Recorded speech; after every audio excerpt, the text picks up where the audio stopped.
Historical developments unfolding here in the United States of America with major implications here and abroad. Of course, we all know President Biden has ended his reelection campaign earlier in the day. He posted that letter saying that he has made the decision not to seek reelection.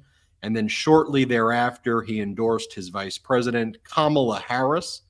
In the intervening time period since that took place and this live, Kamala Harris has raised over $27.5 million since that endorsement was made. She's received major endorsements from most governors and leaders in the Democratic Party, and there does seem to be a renewed sense of energy in the air. The Democratic Party also reflecting, I think, the country in general, and of course us here on the MeidasTouch Network, reflecting on President Biden's accomplishments over the past 3.5 years, one of the most accomplished presidents, perhaps of all time, certainly in modern history. I want to talk about today's developments. What we've been doing today on the MeidasTouch Network is we've been very intentional about our programming, because with all the information out there, we didn't want to just spend a program just rambling on live about our feelings and our thoughts. We wanted to stay very data focused. So we've been dropping videos every hour, every 90 minutes with important updates. And then we decided to go live 8 Eastern, 5 Pacific here in the States in order for us to provide a comprehensive live update. And no one better at doing that here on the MeidasTouch Network than Anthony Davis, host of 5 Minute News, host of The Weekend Show, host of a number of programs here on the MeidasTouch Network. Anthony, let's get your initial thoughts. Well, it's so interesting, isn't it? Because all of us have been very much gunning for Joe Biden and keen to support Joe Biden. And we felt quite aggrieved when all of that backlash happened off the back of the debate. But it's not just the debate, is it? There have been a few things that have caused concern, and we only know what goes on behind the scenes. We've been very clear to point out, Ben, that the corporate media has an agenda that we are not aligned with, and that they have really exposed themselves for who they really are. And in this case, it seems that so much of the media has Republican ownership, and so much of the media is keen to see Donald Trump be re-elected as president. I've made the point that, the stakes are so high that it doesn't really matter who the Democratic candidate is, in my opinion, because this is a fight between good and evil. This is a fight between dictatorship and democracy. And so really who is on the ticket to me is irrelevant. It's about people recognizing that this is a juncture in American political history. And I trust that the American people will choose democracy and freedom and human rights and civil rights and women's rights rather than a convicted felon who himself is now the oldest candidate for president in American history, which is ironic, isn't it? That suddenly that title has now shifted over to the former guy, and with that we have a lot of work to do. Well, you had a lot of MAGA Republicans all saying that they wanted Kamala Harris to run, but they seem to have changed their tune very quickly right now, and this seems to have really caught them off guard. And I think this renewed sense of energy that the candidacy of Kamala Harris is bringing to the table, as well, as I mentioned before, over $27.5 million raised already on Act Blue. I assume by the end of this evening, that number could be as high as 50, 60, perhaps even $100 million. You have Donald Trump making post after post, completely unhinged. He seems that he's also terrified of debating Vice President Harris. I mean, just take a look at some of these posts right here. Trump writes, "My debate with crooked Joe Biden, the worst president in the history of the United States, was slated to be broadcast on fake news ABC, the home of George Slopadopoulos, sometime in September. now that Joe has not surprisingly has quit the race. I think the debate with whomever the radical left Democrats choose should be held on Fox News rather than very biased ABC. Thank you, DJT.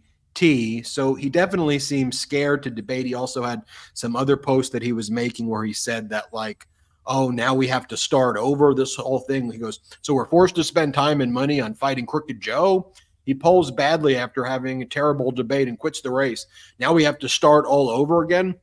Shouldn't the Republican Party be reimbursed for fraud, and that everybody around Joe, including his doctors and the fake news media, knew he was not capable of running for or being president? Just asking. I don't know, Anthony, doesn't it seem, and I'm just asking here, doesn't it seem that the posts, though, that he's making and that behavior almost takes on a new lens now of, whoa, this is some weird, dangerous crap. And we've always been pointing it out here, but there is this like, hey, everybody, wake up. Okay. Did this wake you up? I mean, I wish people would have been woken up before, but did this wake you up? The main speaker at the Republican National Convention before Donald Trump at the primetime slot was Hulk Hogan, who ripped off his shirt and went, oh, yeah, the Hulkster is here. And I'm telling you, Americans, that if you don't vote for Donald Trump, we're coming for you. And look, people's lives are on the line. Women's reproductive rights were overturned when Roe v. Wade was overturned. Project 2025 is coming for your freedoms. And Donald Trump's up there saying, have you heard about my friend Hannibal Lecter, the late, great Hannibal Lecter? And Kim Jong-un, he loves me. He loves me. And the corporate media would not focus on that. I was waiting the next day because we were all watching the Republican National Convention. And not only was Trump's speech the worst in convention history, it was the freaking weirdest as well. I'm like, what is that? And then to watch the corporate media go, oh, you know, Hulk Hogan gave a really good speech. I'm like, no, he didn't. He ripped off his shirt. What are you talking about? But isn't this then the reason why I think people are beginning to realize that independent media like this is really the only place to get kind of factual and accurate information without, you know, some kind of overlords dictating? And I always wondered what it must be like for people like Jake Tapper to have to sit there and, you know, play the game on CNN as he did during the debate, you know, with those loaded questions and no pushback. It must be very hard for those news anchors who have different opinions to what their bosses are telling them. But that aside, you know, Donald Trump hasn't changed. Despite that claim that, oh, maybe he's changed since being almost shot at, you know, he is at heart the same selfish, cantankerous, and evil person that he was the day before the shooting. A narcissist does not change their spots just because in fact, he probably enjoyed being shot at. And we've heard that audio from that phone call with RFK Jr. where he described it like it was something super exciting that he was really jazzed about. And then goes on stage at the RNC and then tries to do this kind of fake solemn story about I nearly died. And I honestly believe that outside of that small MAGA base that was obviously present at the RNC, people don't buy it. You know, the American people are much smarter than the corporate media give them credit for. And that's why I genuinely believe that having Kamala Harris at the top of the ticket, if she is to be, of course she has to win the nomination herself at the Democratic National Convention. But, you know, to all intents and purposes, we have some very senior people now lending their support to her. I think Pete Buttigieg just announced that he's backing her as well. This is would be historic to have a female, but not just a female, but a person of color and a female combined at the top of the ticket. And we should probably address the story that, you know, or the feeling, the sentiment that very much circulates the media, and that is that America is not ready for a female, or America is not ready for a woman of color. And with Pete Buttigieg, you know, as a vice president, which has just been suggested with some polling was done yesterday for that. And I suggested it might be a fun idea to have a gay man as vice president. Then that's like double bubble, isn't it? See, it's two things that the Republicans, or the MAGA Republicans, certainly would squeal at. And yet I believe that the American people are ready for what is considered to be quite a shift in the US, not in the rest of the world. The rest of the world, and I should remind you that, the UK had a female prime minister in 1979, and we've had 2 female leaders since. Why is America so far behind when it comes to inclusivity and diversity? We should be leading the world over here. And so I do think that there are enough voters who recognize that we are behind, and it's time to rise up and go vote for a candidate that is going to break the glass ceiling, Ben. Well, we have a corporate media that normalizes the leader of the Republican Party, who is a convicted felon, who was found liable for sexual assault, which the judge made clear was rape. Okay, we have in Donald Trump, the media doesn't want to talk about the fact that Donald Trump said Jeffrey Epstein is a good person who likes women on the younger side. We have Donald Trump on audio bragging about sexually assaulting women, bragging about using his beauty pageants to look at naked girls without their consent at his beauty pageant. You have all of that being normalized. I saw a CNN article over the weekend that basically said, oh, the women in Donald Trump's private life disagree with the public narrative.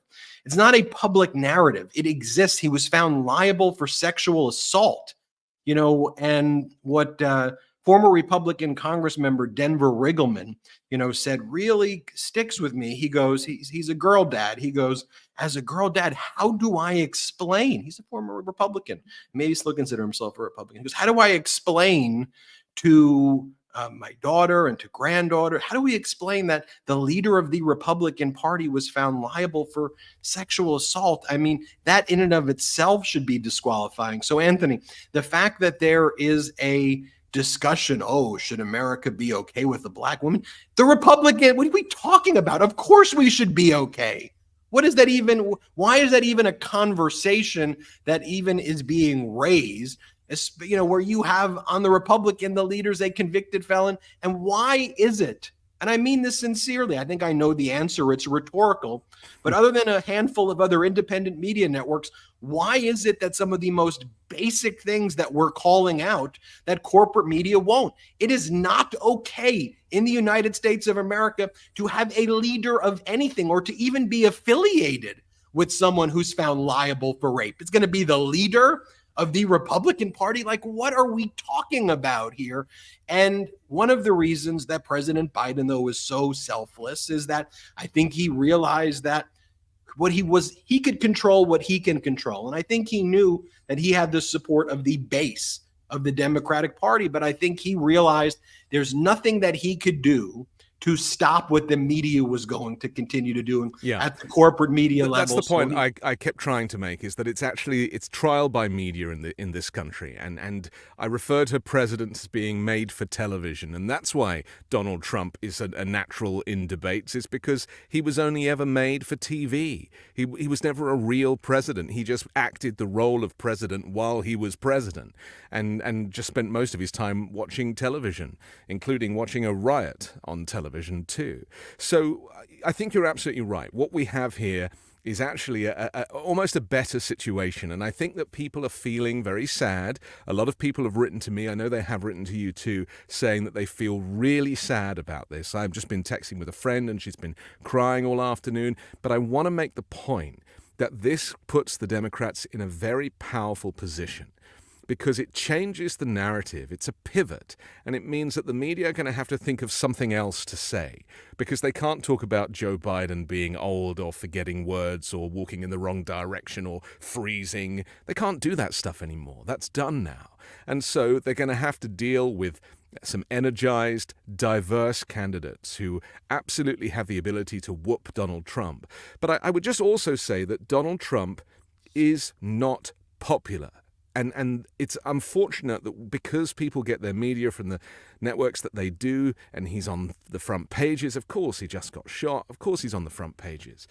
But he is not popular. He hasn't won anything since 2016, and it's really important to make that point. In the midterms, you remember all those candidates that he endorsed? They did not do well. There was not that wave that they were claiming there would be. And again, we're going to face that in November. We're going to discover that Donald Trump might be good for television, but he is not good for voters. The American people know better than to vote for a convicted felon, a rapist, as you say, but somebody also who is riddled with negativity. He's so down on America, talking about, America's finished and it's over and I can fix it. And it's like, that's not the experience that regular people are having of the United States. And from the economy perspective, from a jobs perspective, from a Wall Street perspective, and also from a legislation perspective, because Joe Biden got through more incredible legislation than pretty much any president in recent history. The U.S. is in a very strong position, especially compared to many countries throughout the rest of the world. So, don't beat it while it's in this position. We have further to climb, but we're already in a good place. Here's a question to ask. Where was your toilet paper when Donald Trump was in office? Where is your 401k right now? Sometimes it's as simple as that. Yeah. I mean, by all objective metrics. And I think this was one of the things that was frustrating. Look, life is hard. I'm not saying everything is perfect. I get that there are serious issues that need to be addressed. That's why you need leaders. But I remember when Trump was in office, remember the stock market would go up one day and it would be like, it's a golden age. It's like, okay, that's not the metric, number one. But why are we judging the economy by stock market ups, but never the downs with Donald Trump? But now the stock market's double what it was when Trump was in office, basically. But President Biden never got credit for that. And so whether you look at every economic criteria, right? If this was, there's the soccer tournaments going on, recently. So if you were to say, by all metrics, America is like number one in the world, the envy of the world, because of policies by President Biden, especially relative to all these other countries, you would think that was a good criteria. But the way this had always been reported, all we heard for the last 3.5 years was democracy by polling. There were never stories about the things that President Biden was doing, whether it was the PACT Act or the CHIPS Act or the Infrastructure Act or the Inflation Reduction Act. You never actually heard those stories. Maybe where you'd get a jobs report, right? Usually at the end of the month, they give you a jobs report. At the beginning of a month, you'd get that jobs report. And yes, like there were some accounts that would clip it where they would talk about it just in the morning, but then they'd go right back into the polling cycle over and over again. And their polls became kind of self-fulfilling or self-defeating prophecies versus reporting on the facts and reporting on the news. And Donald Trump's been so able to play the media like a fiddle. He'd be able to say, look, I'm doing an event in a black church. Look, I'm getting lots of black supporters. And it would actually have to take the MeidasTouch network to be like, whoa, here's a photo of it. It's all white people in the black. I don't think that's the black congregates right there. What in the world? They're wearing MAGA hats. They're cursing in the church. He's leading curse chants. We're not going to talk about that, and so we would, show each and every one of these stunts over and over again.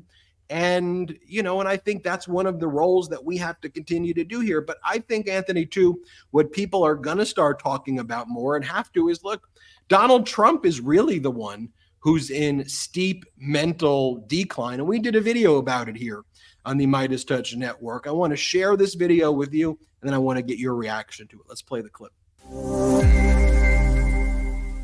And my stupid people, when I wanted to refute it, they said, sir, don't dignify it with a rebuttal. Have you been noticing peculiar behavior recently in someone you know? Carried out by rape. Someone who mixes fiction and reality? The late, great Hannibal Lecter. He's a wonderful man. Perhaps someone of advanced age you have known for years. Did you just see Maduro? Venezuela, it's unbelievable, Venezuela. Of course, we all have our goofs.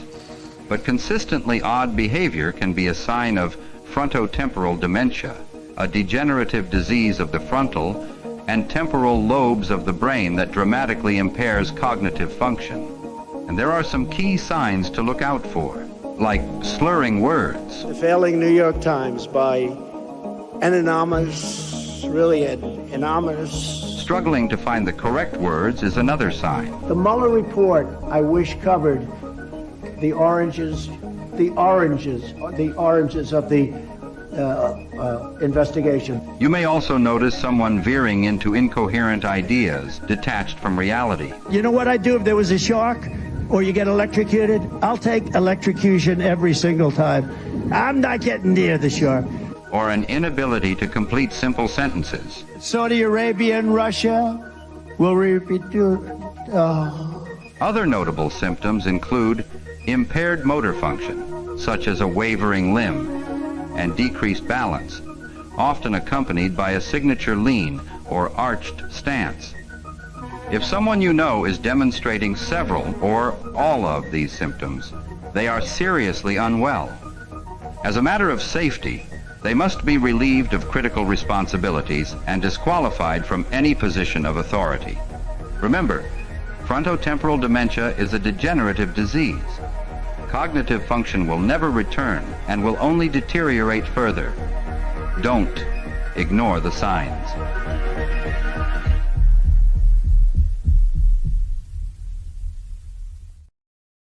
And I think with he's today's news, Anthony, people are not going to be ignoring it anymore. No, but I was going to say he's not the guy that's stepping down. He's the guy that should have stepped down, and the other guy stepped down, and that's why this is so interesting, because Trump remains the candidate, and he still has all of those problems, and they're only going to get worse between now and November, especially as he gets more irate and more angry and realizes that now he's going to have some serious candidates who are going to really, fight him over this. And when it comes to debates, Trump doesn't have the ability to win a debate now. If Kamala Harris or whoever chooses to do a debate, I personally don't think any Democrat should be debating Donald Trump, because it only legitimizes him as a candidate rather than keeping him in his place as a convicted felon. But I recognize that people now need to start to understand that Donald Trump is marketing genius. It's all noise. You were talking about these fake events where they have to show photos of a Rod Stewart concert to make it look like there's a big crowd at one of his rallies.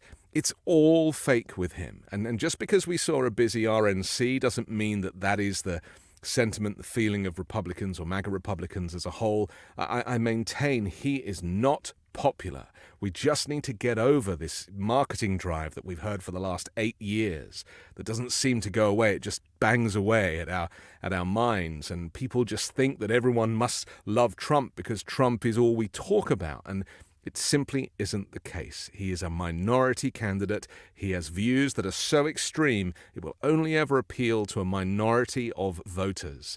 And I really believe that abortion obviously is the major issue. And Joe Biden and Kamala Harris together, and now Kamala Harris and whoever will 100% be putting that about women's health care and women's rights at the very top of their agenda. You take a look at the Republican National Convention audience size, just for example, and I know more people watch it on YouTube and other places, so I think you can build in some potential additional audience there. But think about it like this. John McCain, when he was the Republican nominee in 2008, 38.9 million people tuned in for the Republican National Convention then. In 2016, which again is not all that long ago, 32.2 million people tuned in for Donald Trump in 2016. The 2024 Republican National Convention with Hulk Hogan and Amber Rose, the OnlyFans model and crypto person, 20 million viewers. So just think about that, about 47% fewer viewers than John McCain got. And I do want to give this stat too, because we hear all about polling this, polling that. You remember we actually had primaries. Remember that, Anthony? Yeah. And there were polls before the primaries. And then we actually get quantitative and empirical data from the primaries that they want us to have that kind of men in black wand and pretend like that actually didn't happen, where we have a data set. Okay, look at this. In the Michigan primary, Trump's 42-point margin in Michigan fell 15 points short of the polling average by 538. The polls were off in Michigan by 15 points more for Donald Trump than what the actual voting behavior was. That's why democracy by polls, this whole ridiculous exercise over 3.5 years, has been so frustrating. But then you just look at that and then no one reflects on that. You were 15 points wrong in Michigan. I think and we've Nate seen Silver that over and over apologize. again, though, in the post-Roe world. Yes. What we've seen since Roe v. Wade's been overturned is that over and over again, they've inflated by a lot the polls, these kind of right-wing agendas for actual voting behavior the day of. And the corporate media only really have the polls to go on, because they don't get that same connection that we do with our viewers and our listeners through comments and, just the connection. We get a sense of the mood. And the corporate media doesn't really have that. They sit in their ivory towers and come out, they read the New York Times, the Washington Post, and then they look at Nate Silver's polls and they're like, well, this is what's happening. And it really isn't, and people just don't read those newspapers anymore. And certainly the independents, and even the undecided, and certainly some conservatives who are not Trump people, they are looking for candidates to vote for who represent the modern day. Donald Trump represents like 1953. But we are living in 2024. We have a climate crisis. Notice climate was not mentioned at the RNC. And interestingly, abortion was not mentioned at the RNC either.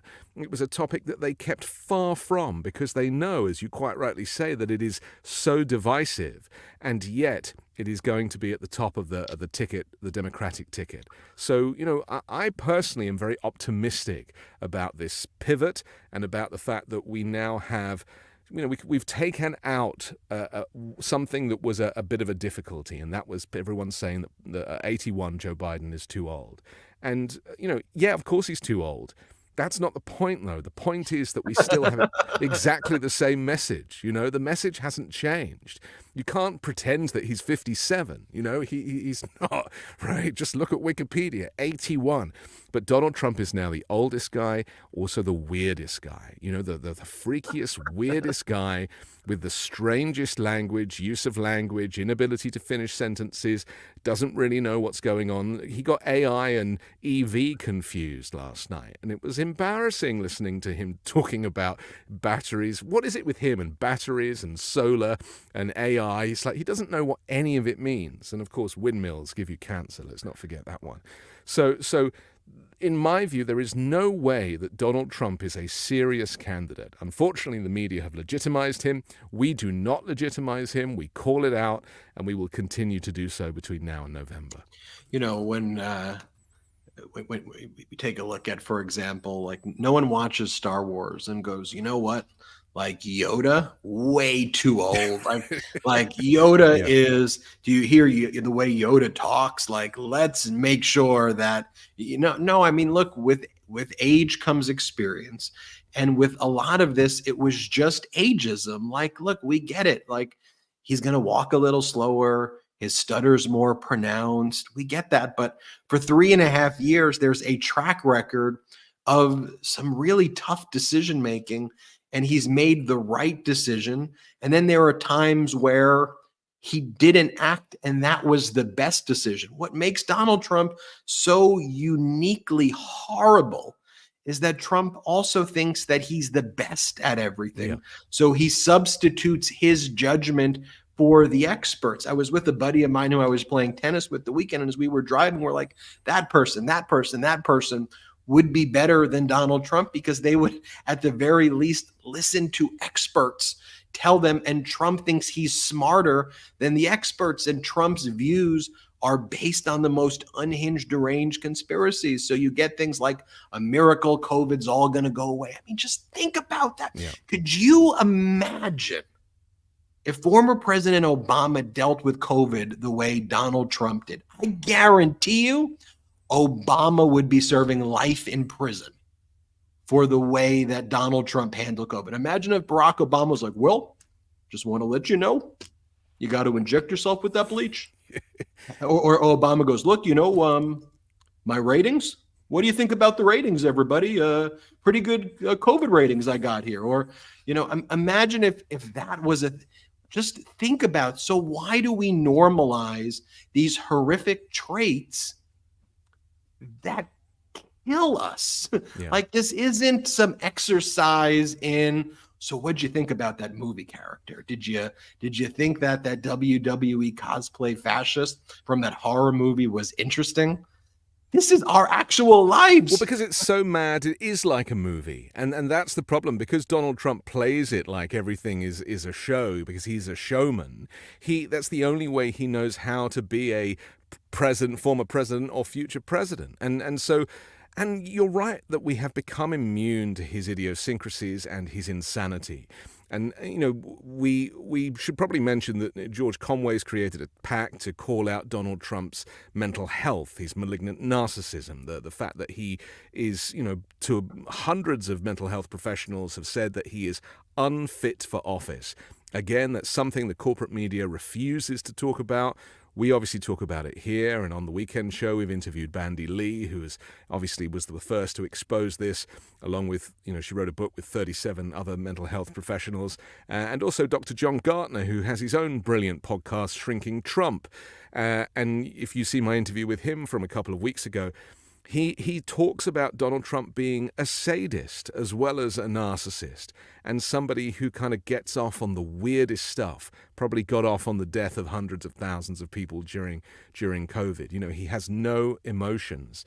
And so I think we do need to start talking more seriously about Donald Trump's mental health being a threat to democracy, in addition to his desire to be an authoritarian, the fact that he holds these dictators up as examples of what the US should be like.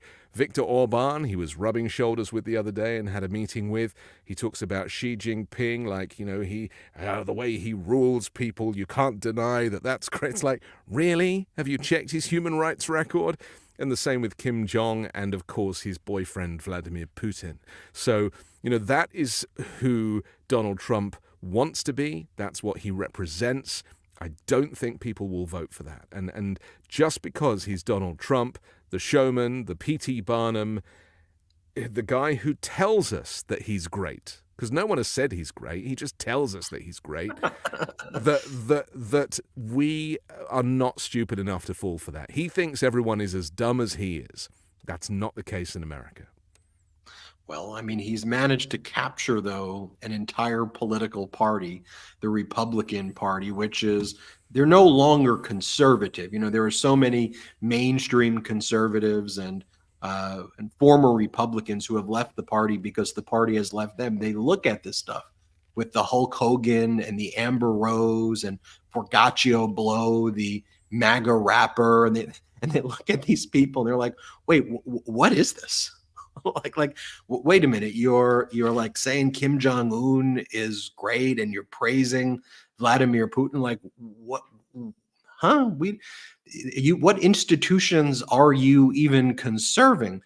And put it this way, Donald Trump has said over and over again that he wants to be a dictator on day one. And then sometimes he says, I'll be a dictator just for one day, which is not the way dictatorships work. Usually you get it, then you stay a dictator. Again, and it's then not the English, kind of but MAGA we people, put up with it.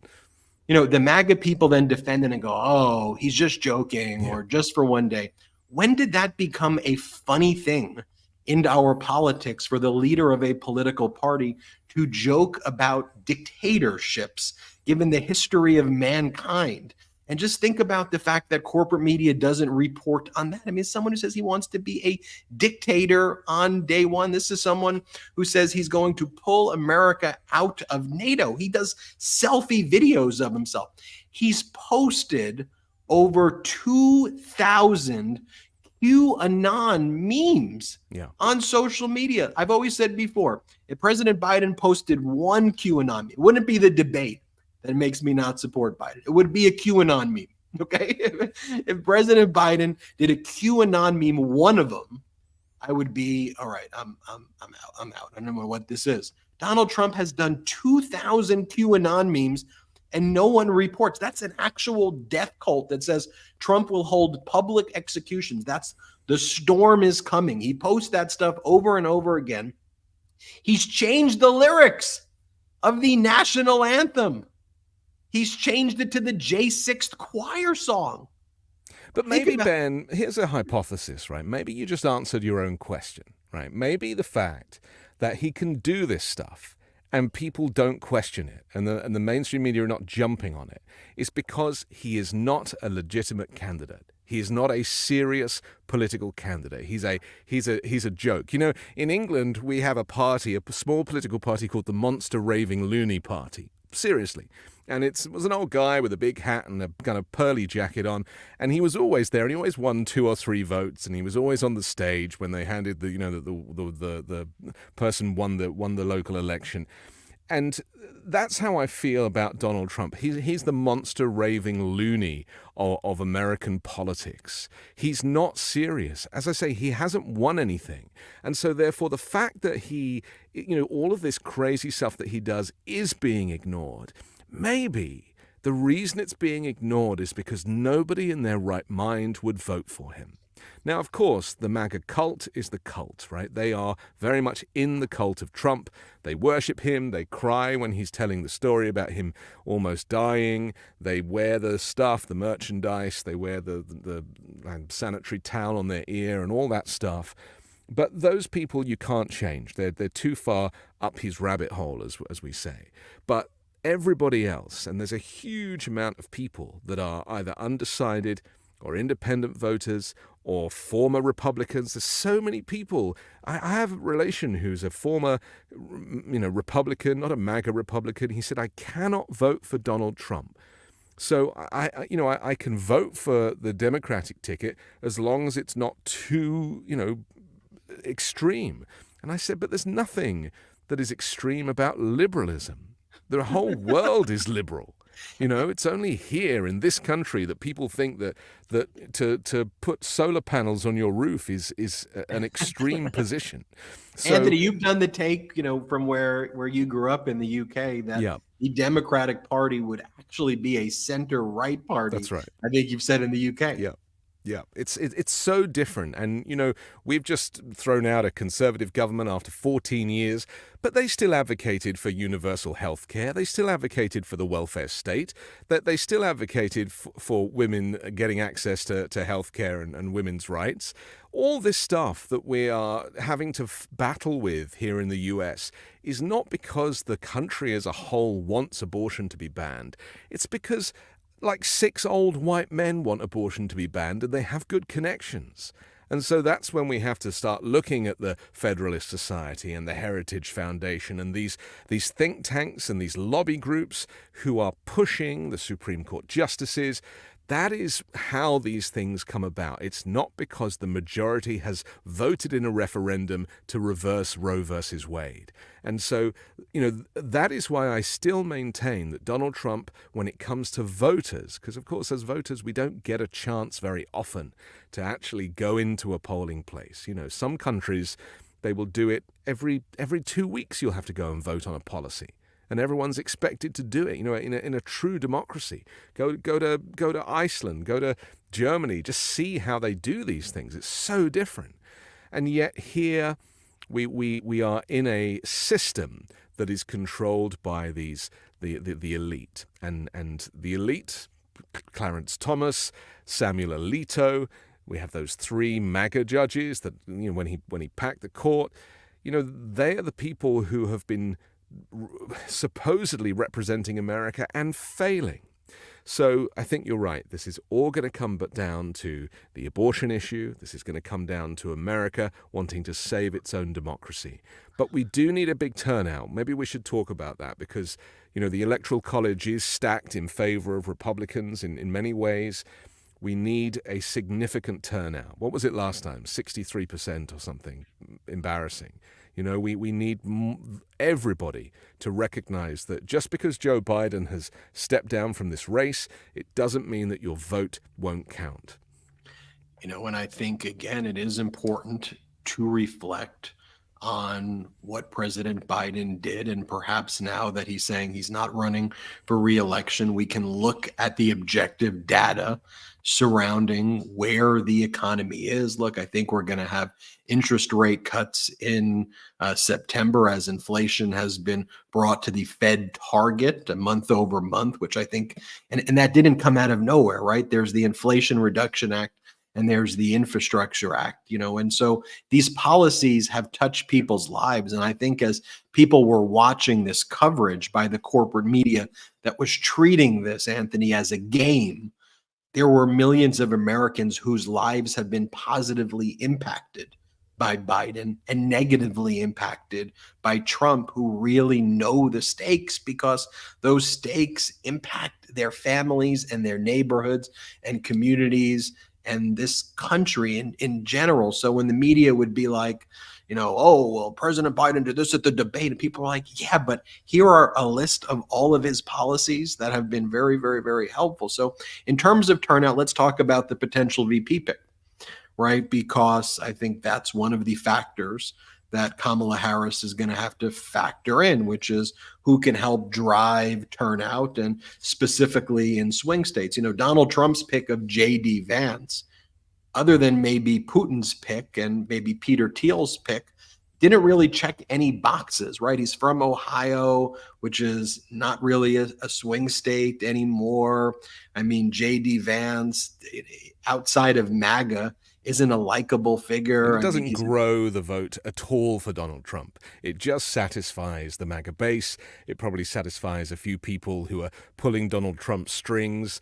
But, it really doesn't grow the, Mike Pence reached out to the evangelicals. And so that was what he was useful in that way. And then useful on January 6th for not overturning the election. But you're right. J.D. Vance is to all intents and purposes, Donald Trump in a different, in different form. And arguably, some people say that J.D. Vance is far more extreme than Donald Trump. And what I would say to that is that Donald Trump doesn't really believe anything. He doesn't really have an opinion on anything. He's a populist. He'll say anything to get elected. Whereas J.D. Vance does have an opinion, albeit it has changed in the last 5 or 6 years since Donald Trump showed up and he hated him, thought he was an idiot, and called him Hitler. And now, obviously, he's brown-nosing as much as he can. But I do think that J.D. Vance has some extreme kind of far-right Christian nationalist views. He's very much connected with Project 2025 and this movement to deconstruct the administrative state and rebuild it in Donald Trump or J.D. Vance's image.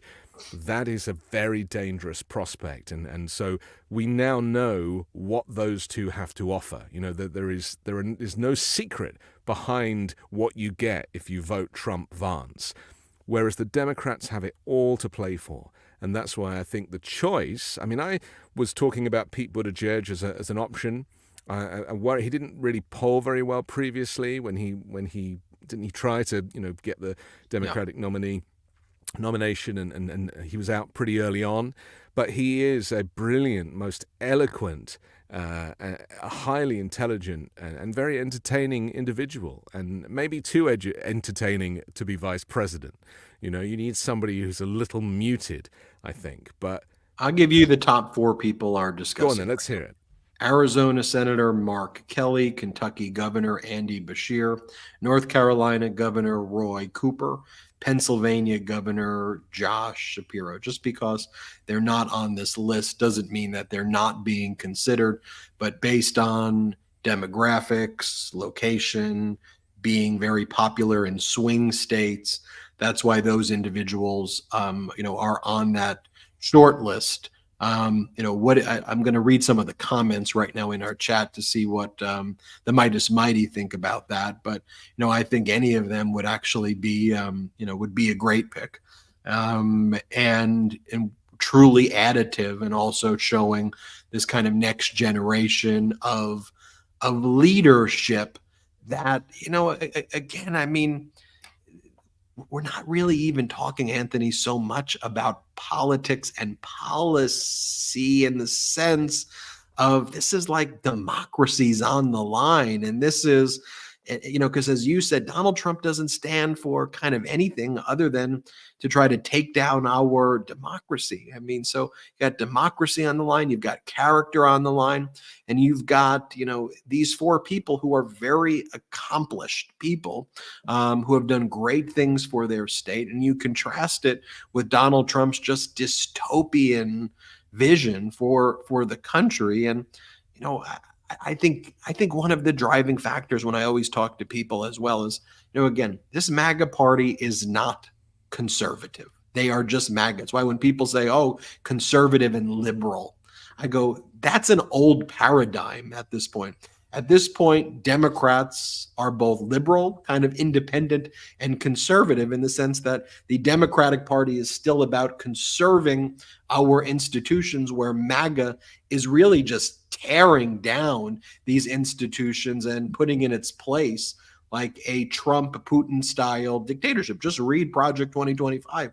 That's what they want to create. But I think any of those four people will defend this new paradigm of the Democratic Party that's been evolving under President Biden.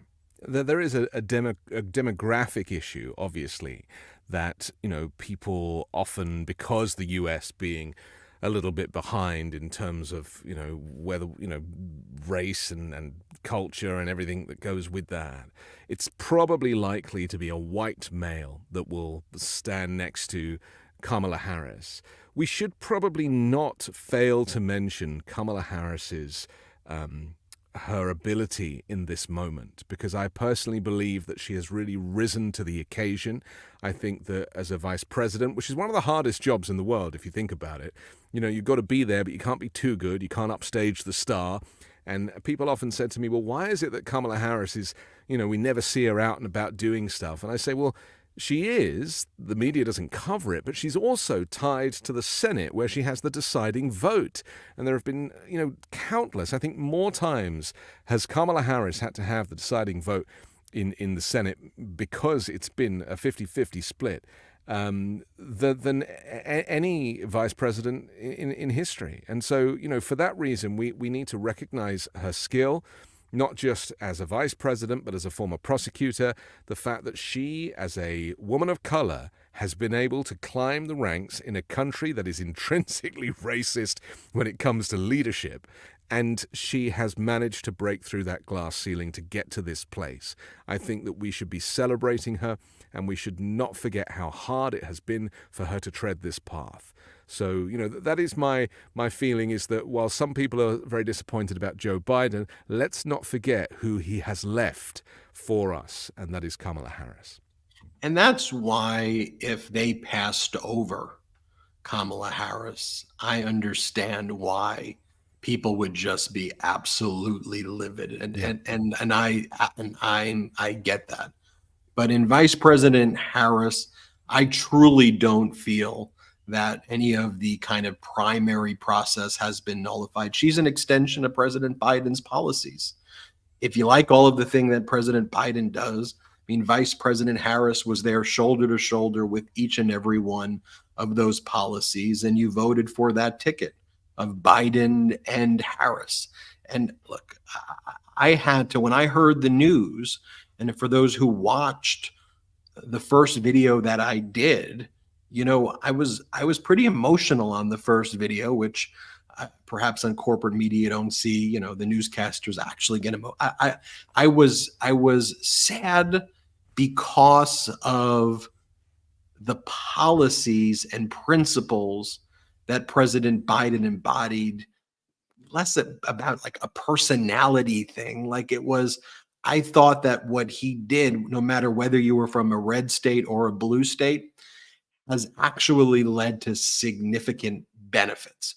So it saddened me that when someone did the job in a non-flashy way, but actually did the job the right way, that would be rejected, like in the way it was not by we the people, but by elites and corporate media. So it saddened me. So my initial response was to be, was to be sad. But then, I took a walk around my block and I reflected on it, and I recognized what you just said, Anthony, which is that Vice President Harris is someone who was the Attorney General of California, an accomplished Attorney General, an accomplished Senator, an accomplished Vice President, who, if anything were ever to happen to President Biden while he was in office, I would be proud to call her the president. And right now I'm proud to have her be representative of a pro-democracy movement.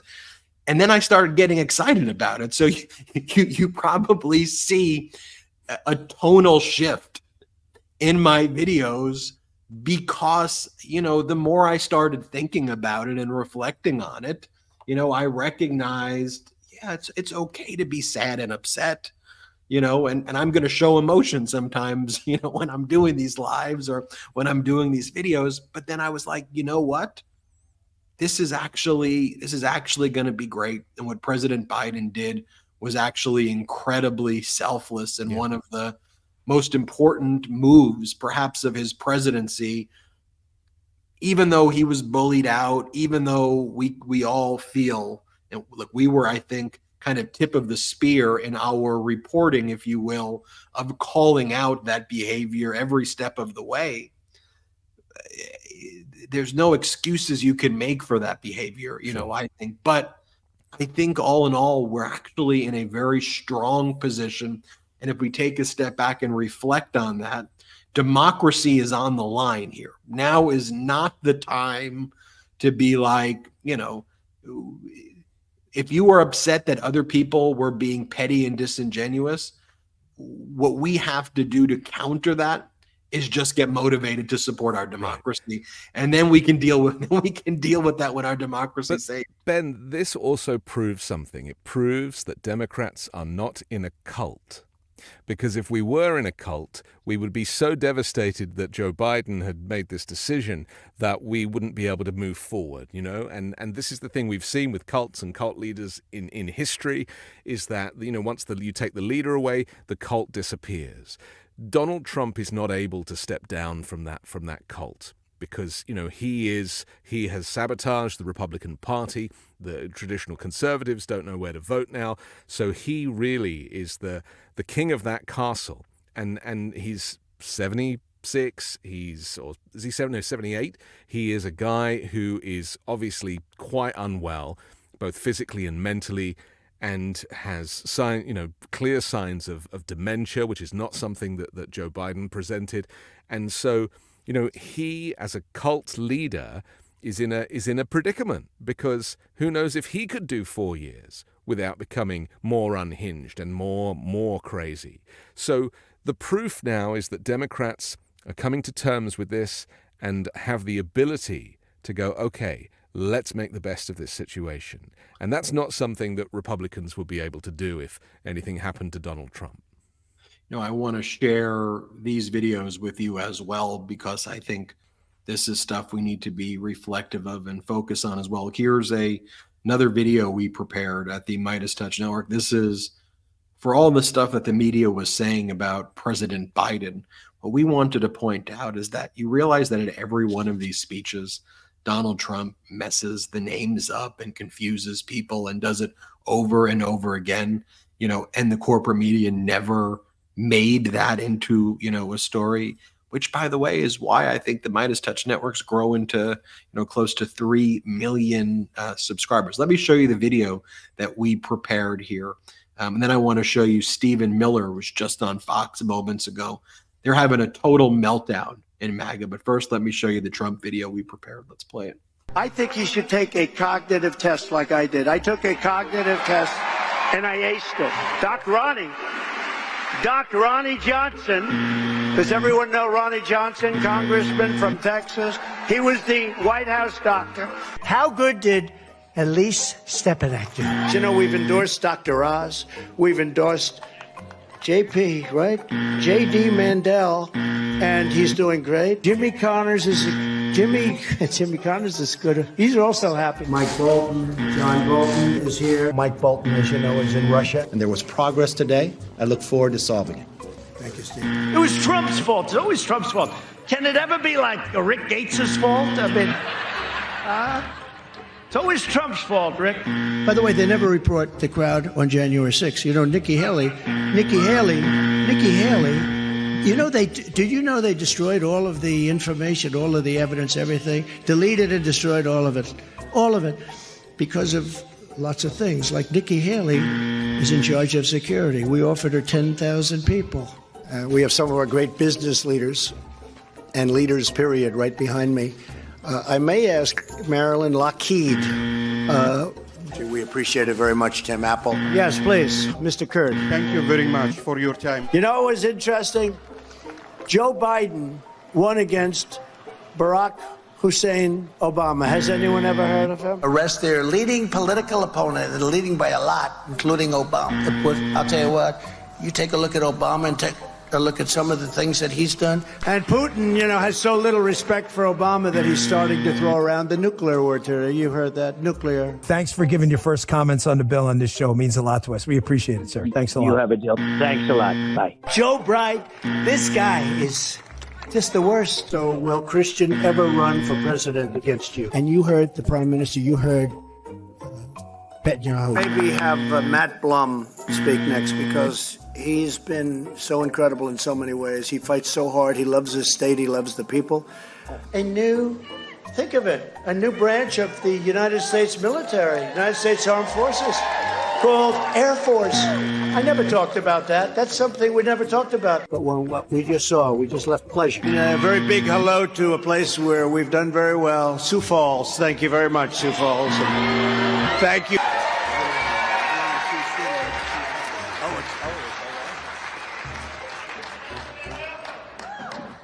So, Sioux City, let me ask you, and the worst president in the history of our country who is cognitively impaired, we would be in World War II very quickly.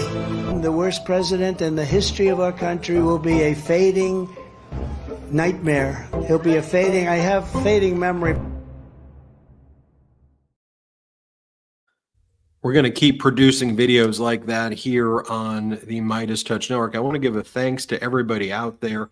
You know, we don't have any shareholders at the MeidasTouch Network. You know, it is just fully operated just by me and my two younger brothers. And more people watch the MeidasTouch Network on digital now than CNN, Fox, and MSNBC, and everything's going to digital. And that's thanks to you. We don't have outside investors. And so the way we build this is through our Patreon. So that's patreon.com/MeidasTouch. I think it's so important that we keep growing this media platform, patreon.com/MeidasTouch. And Anthony, you have an episode of the weekend show, which is going to air after this. So for those who are in this room, you'll automatically be moved to the weekend show. And you have Tom Arnold as a guest, which is pretty cool. What are you guys talking about? Well, interestingly, we recorded this last Friday, the day before Donald Trump was shot at, and so we decided not to show it last weekend for obvious reasons.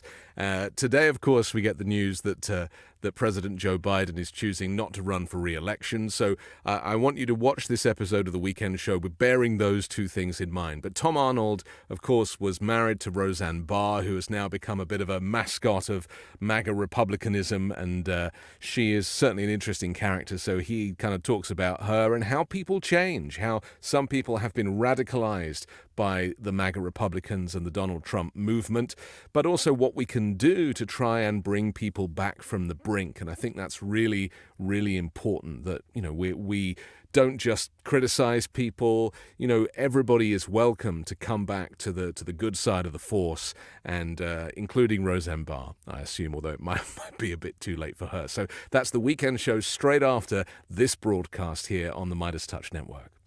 I want everybody to make sure right now you are subscribed to the MeidasTouch YouTube channel that you're watching. You may think you are subscribed just because you get lots of MeidasTouch videos, but you may not actually be subscribed, which makes sure that our videos and our lives go right on your homepage on YouTube. So just check that subscribe button and hit it.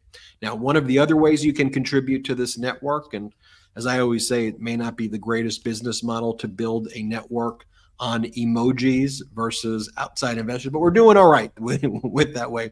So separate from our Patreon, that $ button at the bottom of the YouTube lets you get the access to our emojis and YouTube memberships. That's different than our Patreon. So you can click that and you can actually gift other people memberships as well. So do that. Make sure you're subscribed to both the MeidasTouch and the Weekend Show, wherever you get audio podcasts. So not just on YouTube, just search MeidasTouch Podcast, hit subscribe, and you'll get a lot of our hot takes that we do. In addition to our MeidasTouch shows, just go to the MeidasTouch Podcast, wherever audio podcasts are available. Same thing with the Weekend Show. And as I mentioned, patreon.com/MeidasTouch as well. Anthony, anything else you want to plug before we go? I'd like to plug Uncovered, which is the show I do on Wednesdays with Ron Filipkowski, who is the editor-in-chief of MeidasTouch.com or Meidas News. You can find it all there as well. So check that out. Ron and I, we deconstruct the MAGA propaganda, and that's a very entertaining hour every Wednesday. I want to thank all of the Meidas Mighty and everybody watching this, because this isn't just a network.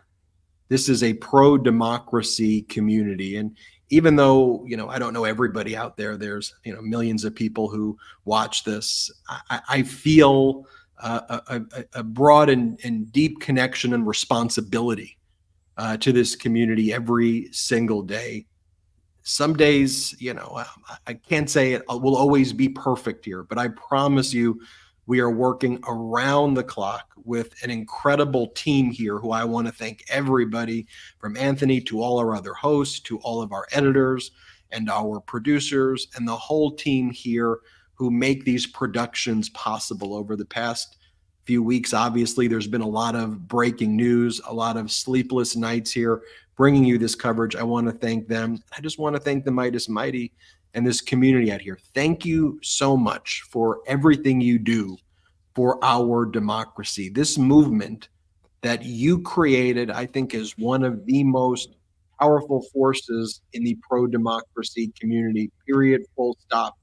And that's because you don't just watch these, you share and you tell friends, family members, coworkers, colleagues, neighbors, about this network. I can just tell you from the bottom of my heart, when I feel down, and when I feel sad, when I think about all of you and all of your efforts and your dedication and your door knocking and your letter writing and the hard work that you do every single day. I'm honored to be here with Anthony and others, and just to be a single messenger of these messages, channeling what this community is feeling. But none of this is possible without you.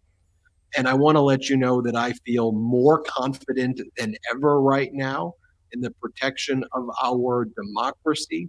I feel confident that Donald Trump is going to lose, and I feel confident democracy is going to prevail. I have a great degree of confidence in you, the Meidas Mighty, and this community. We're going to keep growing this together. So if you're disenchanted by the corporate media, guess what? You are part of a community that's rebuilding the media the way you've always wanted it. That's what this is about. So thank you all so much. I love you all. I am so grateful for you all. On behalf of all of our hosts, thank you, thank you, thank you. We are in this together. Now I'll let you go and watch the Weekend Show.